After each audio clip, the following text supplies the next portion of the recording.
구약 사사 시대의 특징은 모든 사람들이 저마다 자기 소견에 옳은 대로 살았다는 것입니다.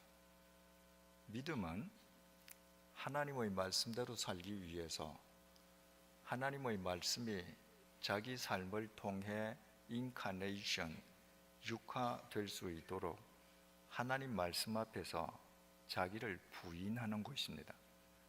그런데 자기 소견에 옳은 대로 사는 삶의 원천은 자기 욕망입니다. 자기 욕망 따라 자기 소견에 옳은 대로 사는 것은 결과적으로 하나님 앞에서 자기 부인이 아니라 자기 강화의 삶이었습니다. 그 대표적인 예가 사사기 17장 18절에도 기록되어 있습니다. 팔레스타인 중부 지역인 에브라임 산지에 미가라는 사람이 살았습니다. 그 미가라고 하는 사람 집에는 신당이 있었습니다. 신당 속에 어머니가 만들어준 신상이 안치되어 있었습니다. 그 어머니도 미가도 이방인이거나 이교도가 아니었습니다. 그들은 모두 하나님을 믿는 하나님의 선민이라는 유대인들이었습니다. 그들이 만든 신상은 하나님을 형상화한 우상이었던 것입니다. 그뿐이 아니었습니다. 당시 제사장들이 공적으로 제사를 주관할 때 입는 옷을 에봇이라고 했습니다. 그것은 그저 오늘날의 양복처럼 예복일 뿐이었습니다. 그러나 기드온 시대 이후부터 제사장의 옷인 에봇이 신성시되어 경배의 대상이 되었습니다.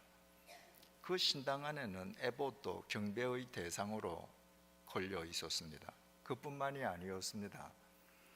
당시 팔레스타인 사람들은 집집마다 자기 집을 수호해 준다고 믿는 수호신 우상을 하나씩 들고 있었습니다. 미가 집에도 있었습니다. 그래서 미가 집 신당에는 하나님의 우상, 신격화된 에봇, 그리고 자기 집을 지켜준다고 믿는 우상 드라빔이 안치되어 있고 그것이 경배의 대상이 되었습니다. 미가는 에브라임 지파입니다. 자기 아들도 두말할 것도 없이 에브라임 지파입니다. 미가는 그 신당에 그런 신상들을 안치하고 자기 아들 중에 한 명을 거룩하게 구별해서 제사장을 삼았습니다. 그리고 제사를 드리게 했습니다. 미가가 매일 아들과 함께 신당에서 자기 딴에는 하나님께 제사를 드리지만 그러나 마음속으로 미흡했던 것을 느꼈던 것 같습니다. 어느 날 그 집에 떠돌이 청년이 들르게 되었습니다. 그 떠돌이 청년은 어디 정착할 데가 없어서 동가식 서가숙하는 방랑 청년이었습니다. 이 청년을 만난 미가가 이런저런 얘기를 하다가 어디 무슨 지파 출신이냐 물었습니다. 이 청년이 레위 지파 출신이라는 겁니다. 그 말을 듣고 미가가 쾌재를 불렀습니다.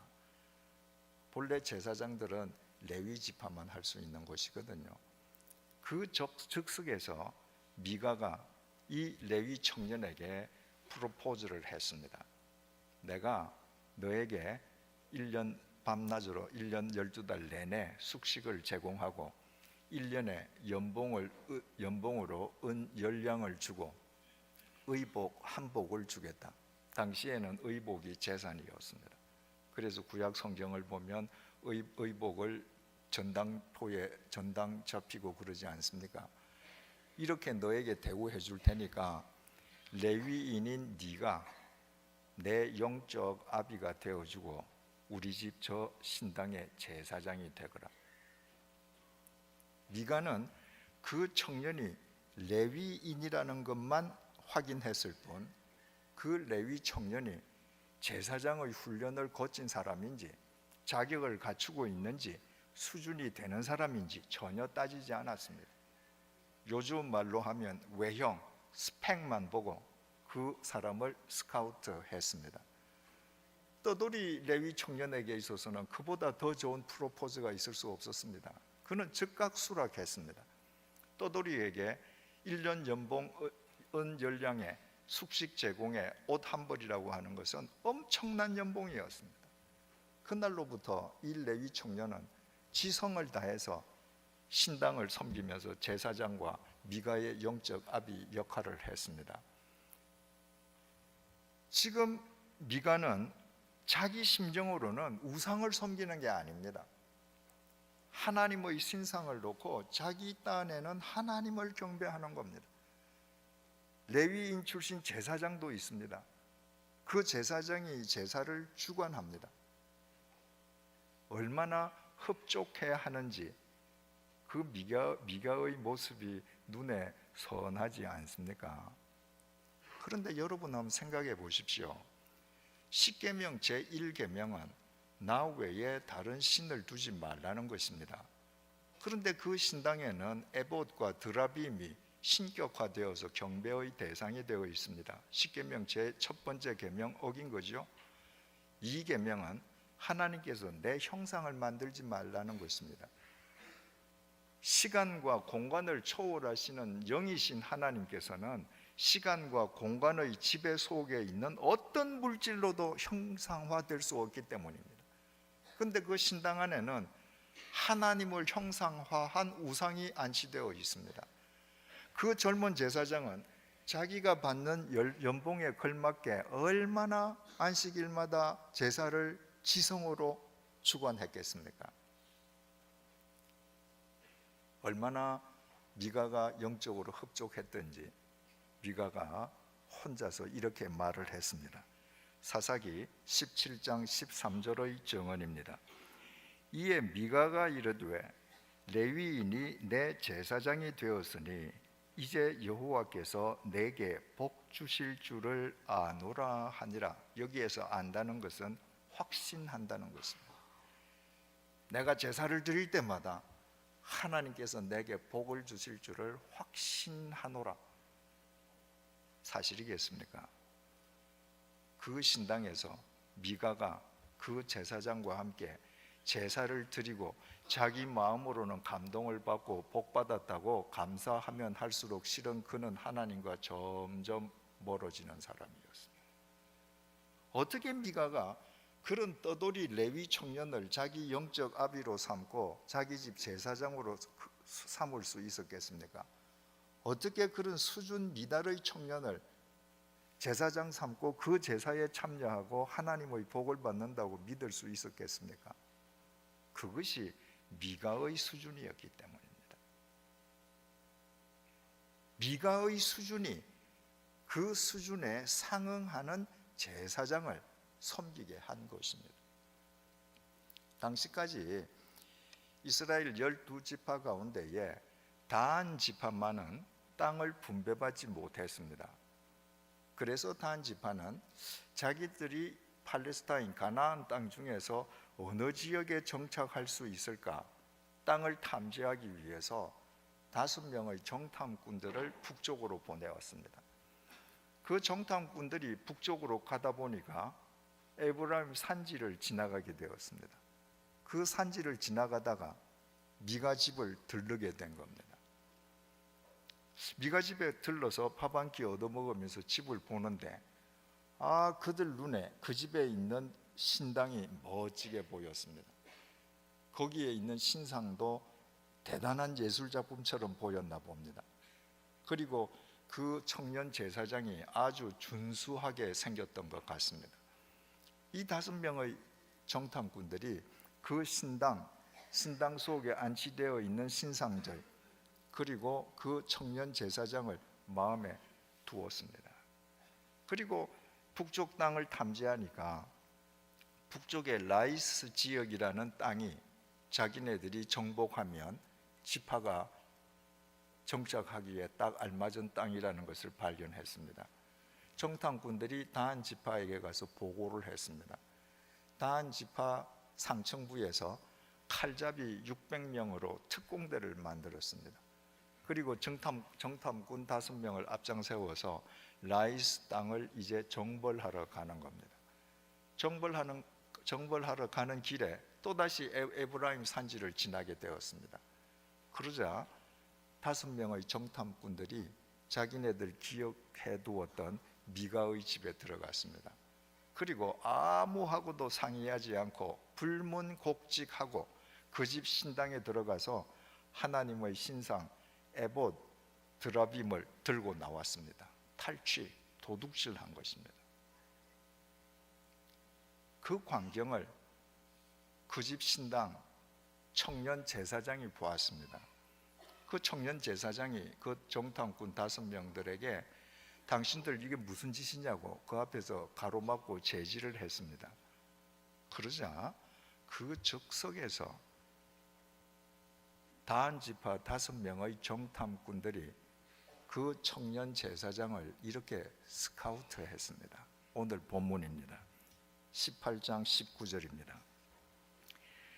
그들이 그에게 이르되 잠잠하라, 내 손을 입에 대라. 우리와 함께 가서 우리의 아버지와 제사장이 되라.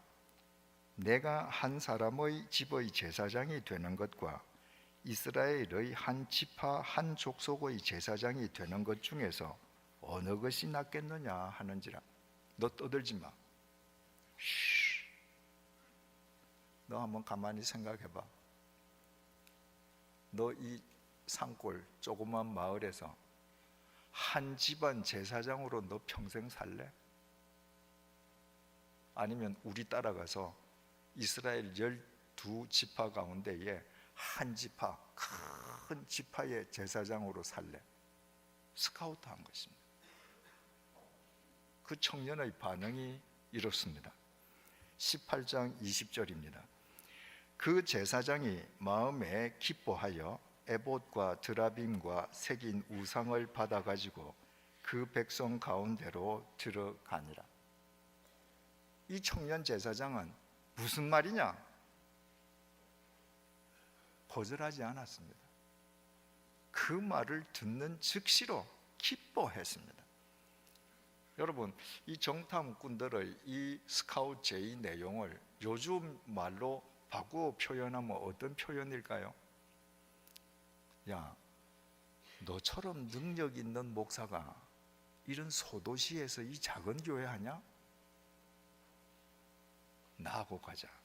서울 가서 큰 교회 목사해. 그래서 큰 일 해. 하나님 위해서 크게 선교 사업해. 이 청년이 그 말을 듣자마자 기뻐했습니다.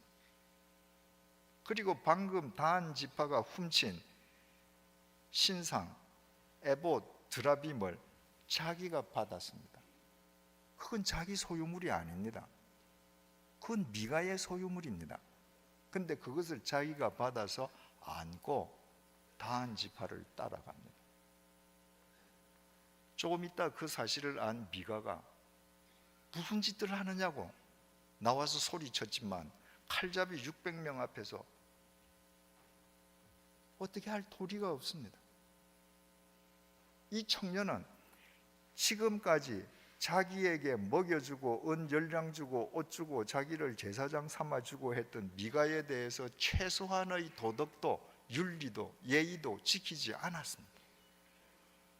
그 스스로가 장물을 품에 품고 다한 지파를 따라가는 인간이 되고 말았습니다.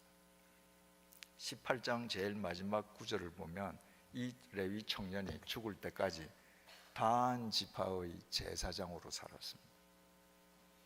여러분, 이 다한 지파가 이 청년을 스카우트 해가서 라이스 땅을 정복하고 거기에 신당을 더 크게 지었겠죠.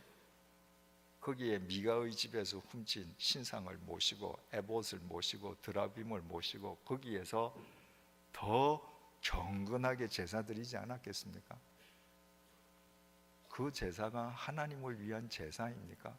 아니었습니다. 헛짓이었습니다.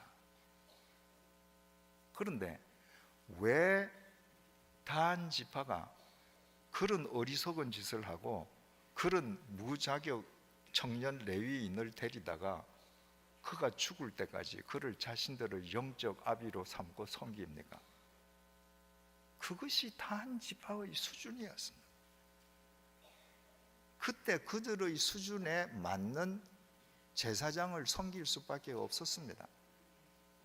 여러분 아시는 분은 아시겠습니다만 사사기를 읽고 쭉 성경을 읽다 보면 성경에서 다한 지파는 실종되고 맙니다. 증발됩니다. 없어져 버립니다. 어디로 갔는지 아무도 모릅니다.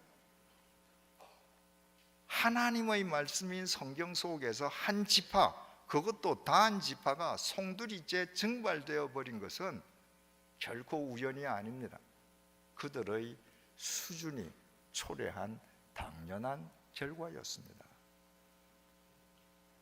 그런데 여러분 어떻습니까?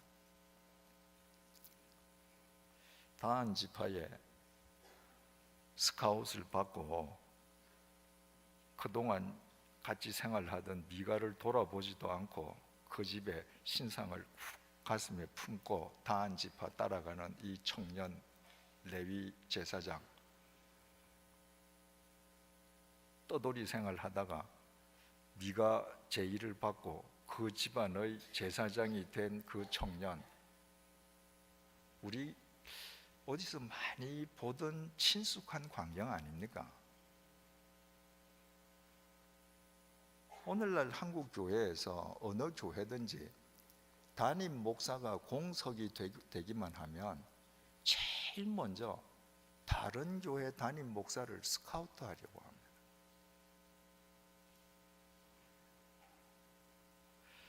다른 교회 목사를 스카우트 하는데 내가 지금 다니는 교회보다 교인 수가 더 큰, 외형이 더 큰 교회 목사는 올 리가 없죠. 그러니까 내가 다니는 교회보다 사이즈가 조금 작은 교회 가운데에 능력이 있다고 생각되는 목사 스카우트 해옵니다. 그러면 그 교회는 어떻게 되나요? 하루아침에 담임 목사를 뺏긴 그 교회는 자기네들 교회보다 조금 사이즈가 작은 어느 교회 목사를 또 스카우트 해와야 합니다. 그러면 스카우트 당한 교회는 또 스카우트 해와야 합니다.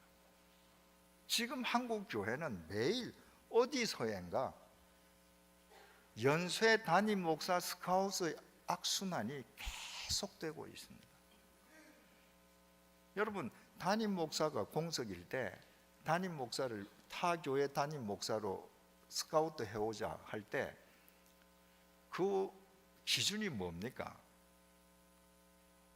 지금 현재 주일 예배에 출석하는 교인 숫자가 줄어들지 않게 할 목사,